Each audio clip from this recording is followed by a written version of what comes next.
সবার তো জিও ফিল্মস একের পর এক কিন্তু ব্লাস্ট করে যাচ্ছে। রিসেন্টলি তারা একটা ওয়েব সিরিজ রিলিজ করে ক্যাডেট, সেটা কিন্তু আমার কাছে খুবই ভালো লাগছিল। তো তারা কিন্তু রিসেন্টলি আরেকটা কন্টেন্ট রিলিজ করেছে যেটার নাম হচ্ছে বিস্ফোট। অনেকদিন পর কিন্তু এর মাধ্যমে ফারদিন খান এবং রিতেশ দেশমুখকে স্ক্রিনে দেখা গেছে। তো কেমন ছিল বিস্ফোট?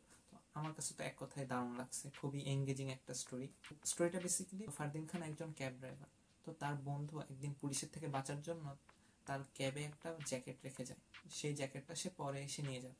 যখন সেই জ্যাকেটটা ফেরত নিতে আসে, ফারদিন খান কিন্তু কোথাও সেই জ্যাকেটটা খুঁজে পায় না। যত দ্রুত সম্ভব যে করে হোক সেই জ্যাকেটটা তার লাগবে, না হলে সে কিন্তু তার মাকে খুন করে ফেলবে। তো এমন একটা আলটিমেটাম সে দেয়, কিন্তু কি ছিল সেই জ্যাকেটে? অপরদিকে রিতেশ দেশমুখ, যিনি হচ্ছেন একজন পাইলট, তো প্রত্যেক দিনের মতো সে কিন্তু এয়ারপোর্টের উদ্দেশ্যে রওনা দেয়। তো এই দিনটা কিন্তু একটু ভিন্ন ছিল, কারণ তার ছেলে তার সাথে আছে, যাকে সে স্কুলে ড্রপ করে দিয়ে যাবে। স্কুলের প্রজেক্ট সাবমিটের লাস্ট ডেট, কিন্তু ভুল করে সে ইম্পর্টেন্ট একটা জিনিস বাসায় ফেলে চলে আসে। তো যে কারণে তাদেরকে মাঝ রাস্তা থেকে আবারও বাসার দিকে ফেরত আসতে হয়।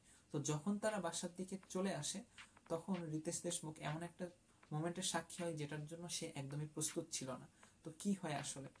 তো সে তার স্ত্রীকে এমন একজনের সাথে গাড়িতে যেতে দেখে যেটার জন্য সে খুবই সারপ্রাইজড হয়ে যায়। তো তখনই কিন্তু সে এই গাড়িটাকে ফলো করার চেষ্টা করে। তো ফলো করতে করতে সে একটা হোটেলে পৌঁছায়। এর থেকে বেশি বললে স্পয়লার হয়ে যাবে। তো এরপরে কিন্তু গল্পটা আরো ইন্টারেস্টিং হয়ে যায়। এতক্ষণ পর্যন্ত কিন্তু গল্পটা খুবই সিম্পল ছিল, তাই না? কিন্তু একটা মোমেন্টে যে এই যে দুইজন ফারদিন খান এবং রিতেশ দেশমুখ, দুইজনে কিন্তু দুই মেরুর বাসিন্দা। একজন একদমই গরিব, আরেকজন কিন্তু খুবই একটা ভালো পজিশনে আছে।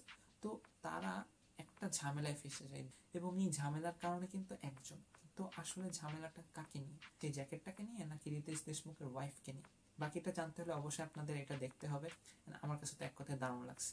আমি এক্সপেক্ট করছিলাম যে ফারদিন খান এন্ড রিতেশ দেশমুখের দুজনের মধ্যে একটা এমন কিছু হবে যেটার জন্য একদম শেষ পর্যন্ত অপেক্ষা করতে হবে। যদিও ফারদিন খানের উপর এক্সপেকটেশন ছিল, কারণ তাকে অনেকদিন ধরে স্ক্রিনে দেখা যায়নি, অনেকদিন সেই স্ক্রিনের বাইরে ছিল। কিন্তু রিতেশ দেশমুখ কিন্তু আমাকে সারপ্রাইজ করে দিছে।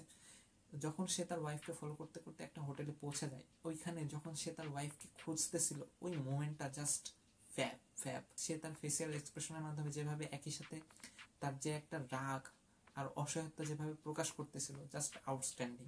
একটা বারের জন্য হলো মনে হচ্ছিল যে এক বিলেনের যে সাইকোপ্যাথ কিলার রিতেশ দেশমুখ কোনোভাবে যদি স্ক্রিনে ফিরে আসতো, জাস্ট আগুন লেগে যেত স্ক্রিনে।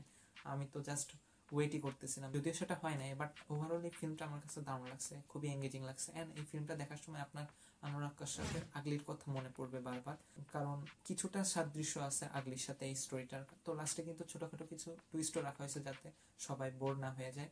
অ্যান্ড পুরো ফিল্মটা কিন্তু বোর হওয়ার মতো না, খুবই এঙ্গেজিং, আপনাকে কন্টিনিউয়াসলি টেন্স রাখবে, কি হচ্ছে, কিভাবে হচ্ছে, শেষ পর্যন্ত কি হবে। তো একদম লাস্ট মোমেন্ট পর্যন্ত আপনি অপেক্ষা করবেন যে শেষ পর্যন্ত কি হয় কি হয়।